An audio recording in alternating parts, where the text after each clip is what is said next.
How do you train a salon manager to get things done? Now, last week I was having a conversation with George, who is a coaching client of mine, and we were talking about a topic that frequently comes up when talking about salon management, and that is, how can the business owner train or employ a salon manager to run the business the way that they want it to run? Now, on paper, it sounds simple enough. You just hire a manager. But in reality, it's just not that simple, because that one question opens up a whole series of other questions. And every time you ask one, it leads on to the next, and they all need answering. So you end up with questions like, when should you employ a manager? What should you look for when hiring a manager? Should the manager also be an income-producing stylist? And what goals and responsibilities should and shouldn't you delegate to the manager? And how do you get a manager to do things the way that you want them done? And underneath all of them sits a bigger question, and that is, how do you, the salon owner, let go without everything falling apart?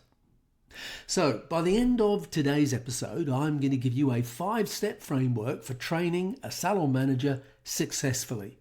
One that works for you and at the same time sets them up to succeed. Now, for anyone new to the podcast, I'm Anthony Whitaker, and this is the Grow My Salon Business podcast. And as always, it's great to have you join us. So, let's get straight into it. Effective management comes down to two things, and you need both. First, there's the people skills of management, and second, there's systems and processes, or what I sometimes call the stuff of management. Now, let me just define what each one of those means. People skills are the human skills, the soft skills, the communication skills of management. It's how you engage and interact with the people on your team.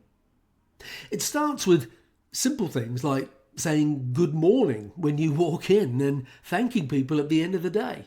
A smile, positive energy, the attitude that you project, taking the time to acknowledge good performance, having empathy and building trust and respect. And as you can see, none of that has got anything to do with hairdressing, but it's got everything to do with connecting with people. Now, the second category is systems and processes, the things that support you as a manager. They're things like the operations manuals, the job descriptions, the checklists, the team meetings, one-to-ones, and the values that you've built into the business. Now, when you have both the people skills and the systems and processes working together, that's when you start to have control in a good way. You have calm, you have order, and everyone knows what's expected of them. But before we go any further, we need to have a quick reality check. And that is this.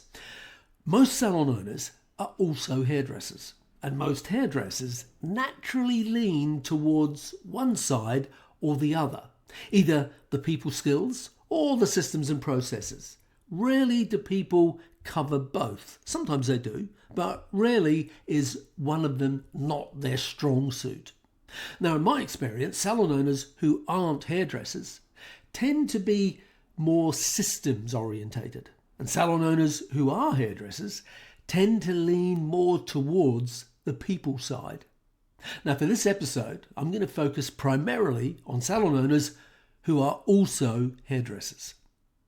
Now, at some point, the day comes when you realize that you need help with the day-to-day running of the salon.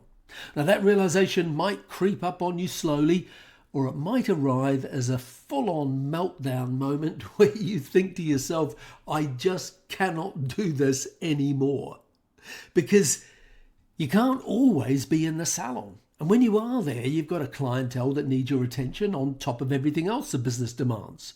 Add on a personal life, maybe a partner, children, friends, and something has to give. So if the business is going to grow, and if standards are going to be maintained, you don't just need people skills and systems, you need help. Someone you can delegate to and rely on to get things done to your standard, whether you're there or not. Now, maybe you call them an assistant manager, or maybe a manager, maybe a salon coordinator. The title matters less than the role, but the title is important. But finding that person and training them to be what you need isn't easy. You want someone who thinks like you, understands you, and has the same emotional investment in building a successful business. You want them to handle the things that you can't. You want them to be loyal, because deep down, you're probably a little worried that if you train them up, they'll leave and take the team and the clients with them when they go. And I get it. All of that is very real. But there are two problems that tend to trip people up before they even get started. The first, the way the business has survived, is that you are the business. There's very little written down. Everything goes through you. The second, the financial reality of employing a manager. You're already doing all of this without being paid extra for it, but a manager will expect to be paid properly for that work. And if you have a small salon, say 3 to 5 team members, which is a reality for the majority of salons, no matter where in the world you are, then everything is essentially going to be down to you. A business that size simply can't generate the revenue needed to pay the team, cover overheads, make a profit, and also pay a manager who isn't behind the chair producing income. So unless that person is also a hairdresser who's directly generating revenue, you simply can't afford them. In that case, the realistic move is to start delegating specific responsibilities to someone already on your team. Inventory control, staff training, opening and closing when you're not there, maybe social media. Beyond that, though, it's still your business, which means evenings, weekends, and the gaps between clients. Now, you can do it. Plenty of people have done it before you. And I'm not saying it's easy, but it is doable. If you're serious about growth, if you have a vision for a bigger business, even perhaps multiple locations, you cannot skip the foundations. Because if you try to hand over a business that only exists in your head, then you're not delegating. You're dumping chaos onto someone else and expecting them to sort it out. Well, they won't, and they probably couldn't, even if they wanted to. So what do you do instead? Well, here's my 5-step framework. Step number 1, you can't delegate what isn't defined. Now, this is where it all starts, and this is where most people also go wrong. You expect someone to just know how things should be done. But if it's all in your head, it's inevitable that they'll get it wrong. And when they do, you'll go thinking to yourself that, well, they're useless. But they're not useless. They're guessing or doing it the way that they've done it somewhere else, perhaps. So the first step is this: get it out of your head and onto paper.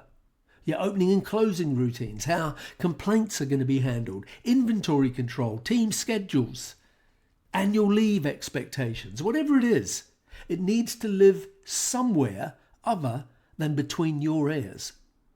That means your operations manuals, your checklists, your job descriptions, your vision and values for where the business is going.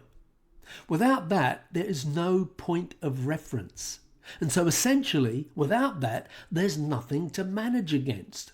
So at best, your manager is going to make it up as they go, either running everything past you first, which then defeats the purpose of even having them, or guessing what you'd want. Neither of those things work. So step number 2, you have to grow into having a manager. Now, this is the part that some people won't like. Most salons are too small to support a full-time manager. And as I said before, if you've got 3 or 4 team members, the numbers simply don't stack up. You need to pay the team properly, you need to cover your overheads, you need to make a profit, and then also pay a manager who isn't directly producing revenue. It just doesn't work. So what tends to happen is you go and hire them anyway, and then you resent the additional wage and you expect miracles, or you overload them with responsibility, and the inevitable happens. It breaks. Instead of asking, do I need a manager? Ask, what level of support does my business actually justify right now? Now, maybe that means a senior team member with some additional responsibilities. Maybe it's a part-time salon coordinator. Maybe it's outsourcing specific tasks to an external person or agency. Maybe it's a front of house role that carries real managerial responsibility. Someone who looks after systems and keeps things running rather than just being a receptionist, answering the phone and taking people's money. That's what I mean when I say your business needs to grow into management. You don't jump straight to it. You build towards it.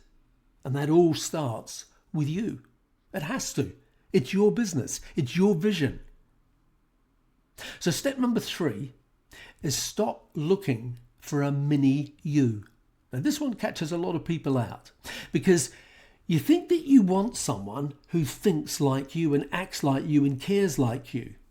Basically, you sort of think that you want to clone yourself. But here's the problem with that. You're part of the reason that you're stuck. As I said, most owners are strong on either the people skills or the systems. Very rarely are they strong on both. So hiring another version of yourself just gives you more of what you already have and less of what you're missing. If you know that you're not organized, you need someone who is. Someone who can bring structure and systems to the business. If people management isn't your strength, then you need someone who is genuinely good with the team. Of course, you've got to like them, but the goal isn't to find a mini you. The goal is to build the missing half. And that means being honest with yourself about what you're not good at and what you need to let go of. Which brings us to step 4. And step 4 is important. Step 4 is train them for outcomes, not just tasks. Now, this is where leadership really comes to play. Management isn't just about ticking boxes. It's about thinking. It's about problem solving. It's about decision making and communication. If you train someone by saying, do this, then this, then this, they'll come back to you every time something changes or doesn't go to plan. They won't know how to think their way through it because you've never taught them how to think. Instead, what you need to do is train for outcomes. So what does that look like? Well, what standard are we aiming for? What matters the most? So instead of saying, here's how you deal with a complaint, you say, here's the outcome that we're going for. The client feels heard, feels valued, and comes back. Now they have a framework to think within, not just a script to follow. And here's something important. Stay open to the fact that there might be more than one way to reach the same outcome. They might have a different approach to yours, and sometimes it will be a better one. So don't assume that your way is always going to be the right way. It might just be a different way. And this is also where the coaching side of management comes in. The one-to-ones, the debriefs, the conversations after things have gone wrong, because things will go wrong. That's not failure though, that's just training. That takes us to step number 5. And I call that let the leash out slowly. Now, this step is about 2 things working together. You letting go gradually and them taking up responsibility gradually. This is the part that most owners struggle with the most because control feels safe. But if you hold on too tight, you don't create a manager. You end up creating an assistant. The key is progression, not perfection. You give responsibility in layers. You test, you review, you adjust. Lots of communication, lots of feedback, lots of let's look at what happened there and work it out together. And over time, confidence builds, trust builds, capability builds, and before you know it, you're not needed in the same way anymore. And that's the goal. So let's bring it all together. If you want to successfully train a salon manager, here's the 5-step framework. Step number 1, you need to define everything. Get it out of your head and written down. Step number 2, grow into it. Don't hire ahead of your financial reality. Step number 3, hire for what you're missing, not for another version of yourself. Step number 4, train for thinking and outcomes, not just tasks that need to be checked off. Step number 5, release control gradually and intentionally, because management isn't just about hiring the right person. It's about creating the right environment for them to succeed in. Now, one final thought. If you want to grow, you will need someone in a management capacity. That's inevitable. That's just part of the journey of growth. But you get to decide how much responsibility you give them, how quickly and how well they're prepared before you do. Because done right, a great manager doesn't take control away from you. They give you back your life. So before you go, if you've been listening to this and thinking, I know that I need this, but I don't even know where to start, then there are 2 ways that I can help you. One-to-one coaching with me is the first one, where we work through the specifics to your business. Or my management course, where I go deep into systems and structure and leadership communication and how to build a team that actually runs properly. Because none of this is going to happen by accident. It's built step by step. And if either of those sound like what you need, just reach out and send me a message and I'll point you in the right direction as to what I think the best route to take is. Whether it's one-to-one coaching or my online management course or a combination of the 2. So that's it for today. I'm Anthony Whitaker and I'll look forward to seeing you next Tuesday. Until then, take care. Bye for now.